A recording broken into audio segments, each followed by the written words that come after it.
دو قسم کی سوسائٹی میں خرابیاں آتی ہیں. ایک خرابی کہلاتی ہے عقیدے اور نظریے کی خرابی، اور ایک خرابی کہلاتی ہے عملی خرابی، عمل میں انسان خراب ہو. ان دونوں قسم کی خرابیوں کی اصلاح کو اصلاح کہا جاتا ہے، تزکیہ کہا جاتا ہے.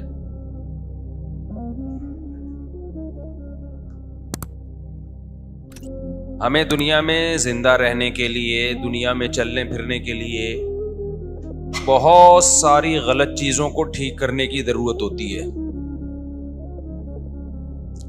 باڈی کو صحیح رکھنے کی ہمیں ضرورت پڑتی ہے. اس کے لیے ہمیں حکیموں سے، ڈاکٹروں سے، ماہرین امراض سے ہدایات لینی پڑتی ہیں.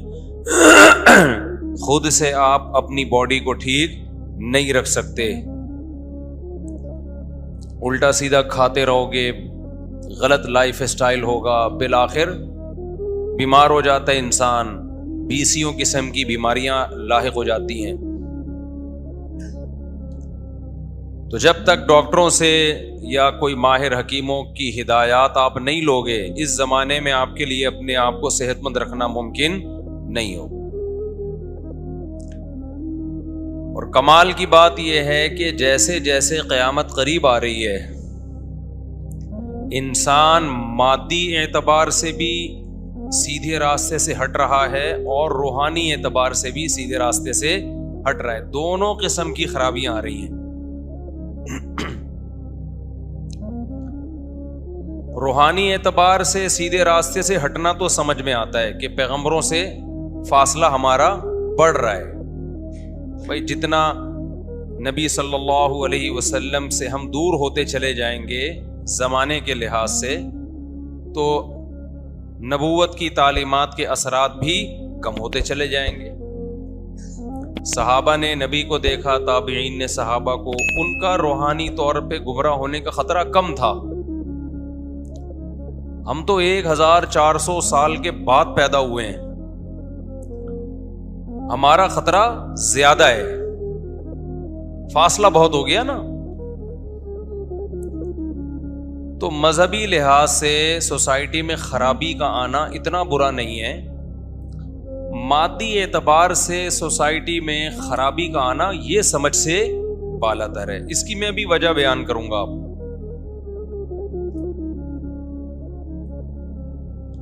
پہلے زمانے میں لوگوں کی صحتیں اچھی ہوتی تھیں، اب صحتیں خراب ہو رہی ہیں. پہلے ایسے موٹاپے نہیں ہوتے تھے، اب موٹاپے. پہلے شوگر کے اتنے پیشنٹ نہیں تھے، اب زیادہ ہیں. ہارٹ کے ایسے پیشنٹ نہیں تھے، اب زیادہ ہیں. یہاں ایک سوال پیدا ہوتا ہے، بھائی مادی ترقی تو بڑھ رہی ہے نا. تو میں یہ عرض کر رہا تھا، دیکھو وہ جو علماء نے جامع الرشید میں اجلاس ہوا نا، اس میں تھا ان علماء پہ اعتراض نہیں ہو رہا جو قدیم فقہا تھے. فقہ میں جو قدیم علماء تھے ان کا علم بھی کامل تھا، ان کی فقہی بصیرت بھی کامل، لیکن اس کے باوجود جس میڈیکل سائنس پہ انہوں نے اعتماد کر کے فتویٰ دیا تھا، وہ میڈیکل سائنس آج کے مقابلے میں ناقص تھی. آج کے مقابلے میں، میں یہ نہیں کہہ رہا ناقص تھی، آج کے مقابلے میں ظاہر ہے وہ کیا تھی. آج جو میڈیکل سائنس نے جو ترقی کی ہے وہ پہلے زمانے میں نہیں تھی. وہ اب سوال پیدا ہوتا ہے جو میں بار بار کر رہا تھا کہ جب میڈیکل سائنس نے اتنی ترقی کر لی تو صحتیں پہلے سے زیادہ اچھی ہونی چاہیے تھیں. یعنی ہم دینی اعتبار سے تو نبی کے زمانے سے دور ہو گئے، دینی اعتبار سے ہم میں کمزوری آنا سمجھ میں آتا ہے. میڈیکل سائنس کے اعتبار سے ہماری صحتوں میں کمزوری آنا سمجھ میں نہیں آنا چاہیے، کیونکہ اب میڈیکل سائنس تنزل کے بجائے کدھر کو جا رہی ہے؟ ترقی کی طرف. پھر بھی صحتیں کیا ہو رہی ہیں؟ کمزور. سوال سمجھ میں آ رہا ہے کہ نہیں آ رہا؟ سوال نہیں سمجھ میں آئے گا تو جواب کہاں سے سمجھ میں آئے گا؟ دیکھو یہ باقی بڑا بہترین سوال ہے. اس کا جواب یہ ہے کہ خرابی چاہے مادی ترقی میں ہو چاہے روحانی ترقی میں خرابی ہو، روحانی صحت خراب ہو یا مادی صحت خراب ہو، نالج سے مسئلہ حل نہیں ہوتا. معلومات حاصل ہونے سے اصلاح نہیں ہوتی. میڈیکل سائنس نے ترقی کر کے صحت کے حوالے سے آپ کو اویئر کر دیا ہے, آپ کو معلومات فراہم کر دی ہیں. معلومات فراہم کرنے سے صحت اچھی نہیں ہوتی. تو اسی طرح علماء آپ کے نظریات درست کر دیتے ہیں, کون سا فرقہ صحیح ہے, کون سا فرقہ غلط ہے, حلال کیا ہے, حرام کیا ہے, ناجائز کیا ہے, جائز کیا ہے, کتنی نمازیں فرض ہیں, کتنی واجب ہیں, کتنی سنت ہیں, حج کیسے کیا جاتا ہے, سب کو بہت کچھ پتا ہے. زیادہ دینی معلومات نہیں ہے, اتنی تو ہر پاگل سے پاگل کو پتا ہے نا کہ اسلام قبول کرنے کے بعد سب سے پہلا حکم کتنی نمازیں ہیں, بولو 5 نمازیں. یہ تو 5ویں کلاس کے بچے کو بھی پتا ہے. لیکن اس نالج کے حاصل ہونے سے کیا انسان نمازی بن جاتا ہے؟ کبھی دیکھا آپ نے بچے کو بتایا بیٹا 5 نمازیں فرض ہیں, اگلے دن سے بچہ 5 وقت کا نمازی بنا ہوا ہے؟ کبھی دیکھا آپ نے؟ ہے بھائی, آپ کو پتا چل گیا کہ بھائی جماعت سے نماز پڑھنی چاہیے, حکومت نے ایک ٹی وی میں پٹی چلا دی کہ بھائی تمام مکاتب فکر کے تمام علماء کا متفقہ فتویٰ ہے کہ اسلام میں کتنی نمازیں ہیں 5, اور جماعت سے مردوں کو چاہیے کہ وہ پڑھیں. جیسے ہی یہ سلائیڈ چلی ہے پورا ملک کیا بن گیا, نمازی. کہ بھائی ہمیں تو نالج ہی نہیں تھی, آج ہمیں پتا چلا ہے کتنی نمازیں فرض ہے بھائی 5, دے دنادن. معلومات کے خزانوں کے خزانے ہیں, عمل کیا ہے 0. کھوپڑی شریف میں بات آ رہی ہے میرا خیال ہے. تو میڈیکل سائنس کا بھی یہی مسئلہ ہے, ڈاکٹروں کی معلومات بہت دے رہے ہیں ڈاکٹر. پہلے لوگوں کو نہیں پتا تھا کہ سگریٹ کینسر پیدا کرتی ہے نا. آج سے 100 سال پہلے لندن کے اخبار کے تراشے میں نے پڑھے ہیں, کسی نے ایک پریزنٹیشن پیش کی تھی, اس میں 100 سال پہلے لندن کے اخبار کے تراشے دکھائے ہوئے تھے. اس میں لکھا ہوتا سگریٹ پینے سے 20 قسم کے فائدے ہوتے ہیں صحت کو, جس میں ایک تھروٹ انفیکشن ٹھیک ہے ختم ہوتا ہے. تبھی انگریزوں نے سب کو کس پہ لگا دیا, سگریٹ. بعد میں تحقیق چینج ہوئی ہے, پتا چلا بھائی اس کا تو کوئی بھی فائدہ نہیں ہے.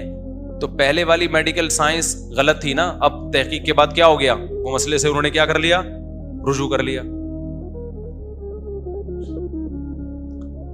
حتیٰ کہ سگریٹ کے ڈبے پہ لکھا ہوا ہے کہ خبردار سگریٹ نوشی کینسر کا سبب ہے. یہاں میں اکثر ایک چٹکلا سناتا ہوں, آپ شاید بور ہو گئے ہوں چٹکلا سن کے, لیکن مجھے مزہ بہت آتا ہے اس میں. بعض چیزیں ایسی ہوتی ہیں جس سے آپ بور ہوتے ہو, میں بور نہیں. جیسے روحانی عاملوں کے خلاف جب بھی نام آئے گا نا آپ بور ہوتے ہو, لیکن مجھے خدا کی قسم کڑک سی دودھ پتی پینے میں اور چرس پینے میں ایک چرسی کو وہ نشہ نہیں چڑھتا جو مجھے روحانی عاملوں کے خلاف بول کے مزہ آتا ہے. حالانکہ لوگ ڈر رہے ہوتے ہیں ایسا نہ ہو کچھ جن چڑیل کچھ ہو جائے یار, سب کو غلط نہیں کہو بھائی مفتی صاحب. اور یہ کہنے میں تو اتنا مزہ آتا ہے جب لوگ مجھے کہتے ہیں نا کہ مفتی صاحب 2 نمبر روحانی عاملوں کے خلاف ہیں, تو مجھے یہ کہتے ہوئے خدا کی قسم بہت مزہ آتا ہے. میں 2 نمبروں کے خلاف نہیں ہوں, میں 1 نمبر روحانی عاملوں کے خلاف ہوں. ایسا ابھی دیکھو کیا مزہ آیا کہ نہیں, چہرے سے لگ رہا ہے کہ نہیں ہے, ایسا لگ رہا ہے نیمبو نچوڑ کے قہوہ پی لیا یار. نیمبو نچوڑ کے نہیں قہوہ پیا کریں, وہ میں جو بیان میں کہتا ہوں پھر ہر دعوت میں مجھے نیمبو نچوڑ کے لا رہے ہوتے ہیں. میں نہیں قہوہ پیتا نیمبو والا, نیمبو کا شربت پی لیتا ہوں شہد ڈال کے, وہ قہوہ نہیں پیتا.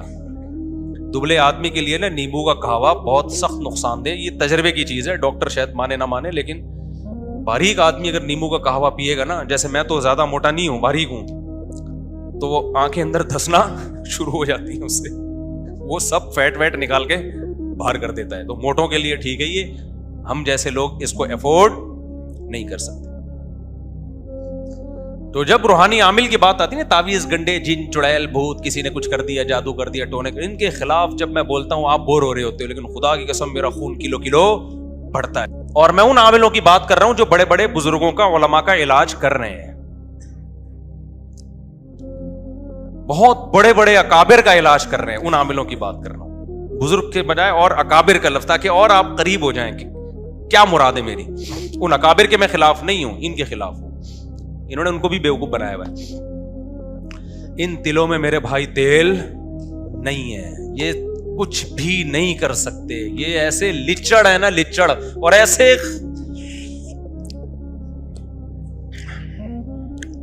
جمعہ بھی ہے, مسجد بھی ہے, تقدس ہے, تقدس.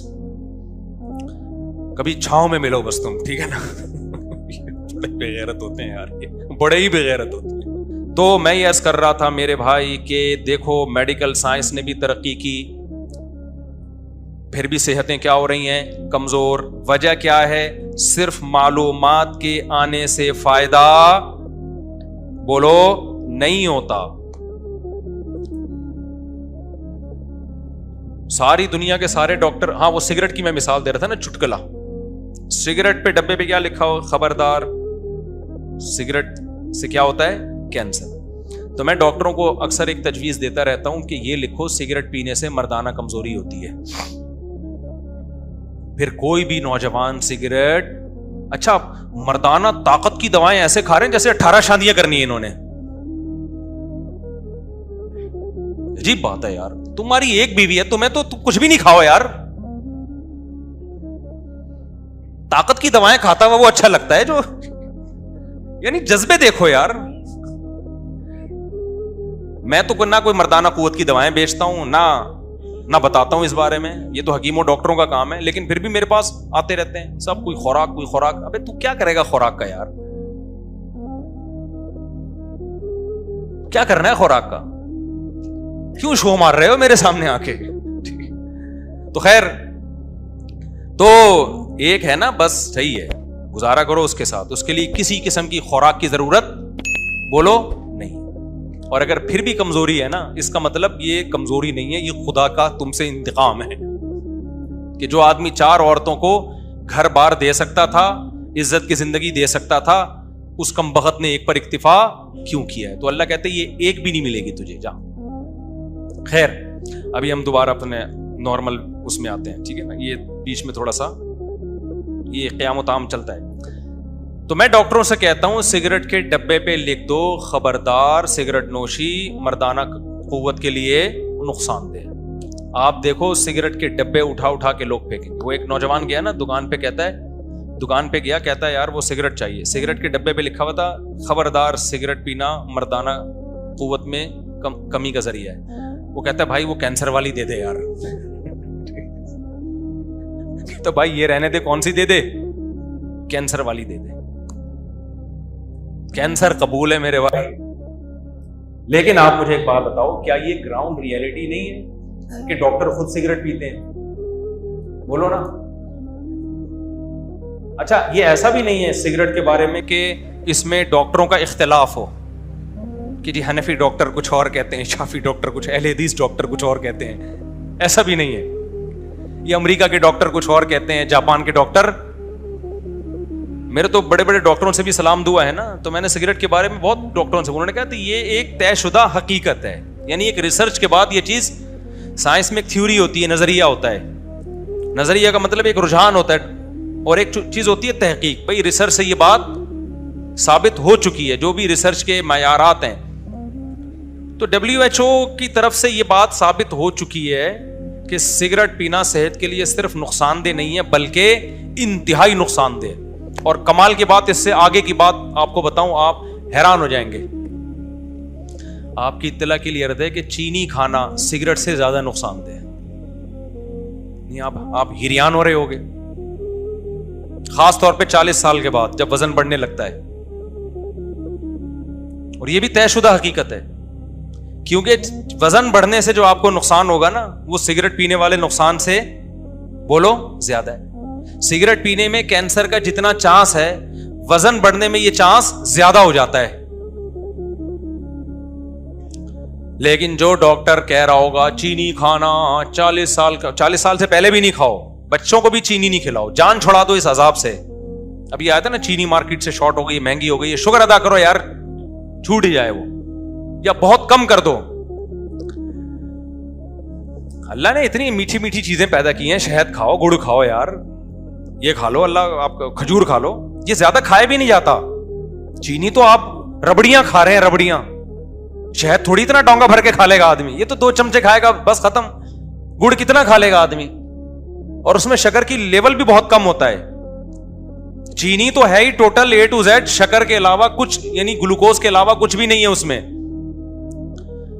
لیکن آپ مجھے بتاؤ, ڈاکٹر ورک شاپ بھی کرواتے ہیں, نیٹ پہ بھی, ادھر ادھر بھی, لیکن خود بھی حلوے پھوڑ رہے ہوتے ہیں.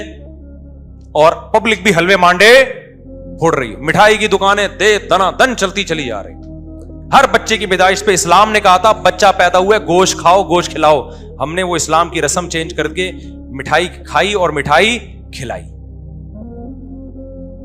نام اسلام کے رہے نہ صحت کے رہے. ایسا ہی ہے نا, دودھ اتنی بہترین چیز اللہ نے بنائی یار, کتنی تعریفیں کی اللہ نے, اور نبی نے بھوک کے وقت میں دودھ کو کھانے کے طور پہ استعمال کیا ہے.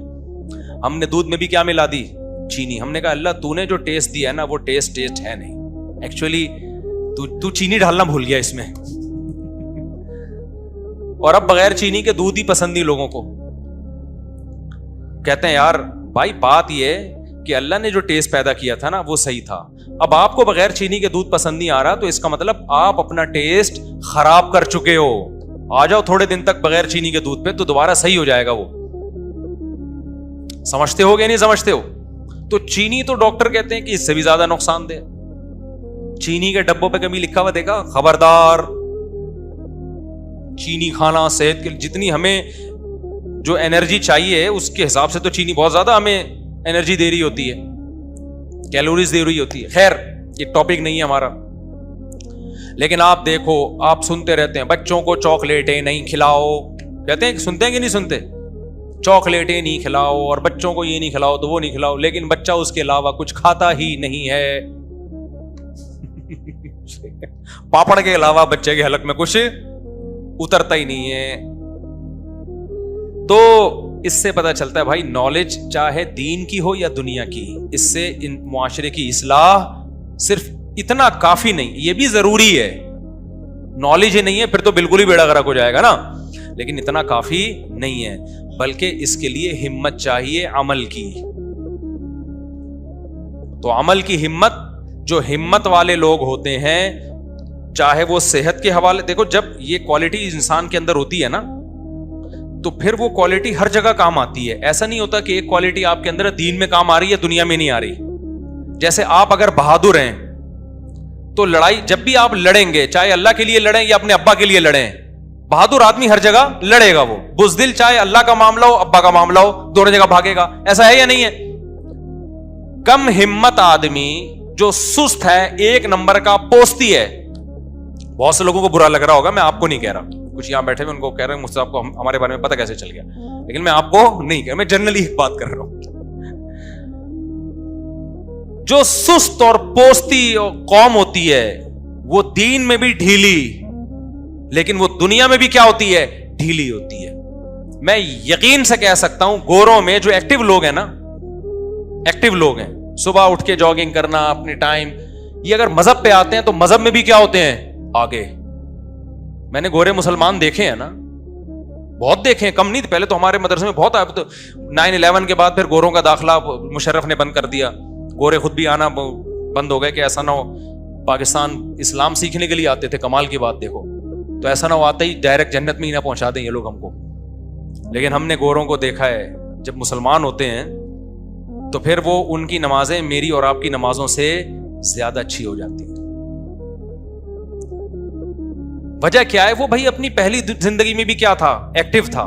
اسلام لایا ہے تو وہ ایکٹیونیس کہاں استعمال ہو رہی ہے, اسلام میں ہو رہی ہے. اس کو نظریہ ٹھیک نہیں تھا, علم نہیں تھا اس کے پاس کہ اسلام برحق ہے. علم ملا تو وہی موٹیویشن جو اس کو دنیا پہ چلا رہی تھی وہی کہاں چلا رہی ہے, وہ دین پہ چلا رہی ہے اس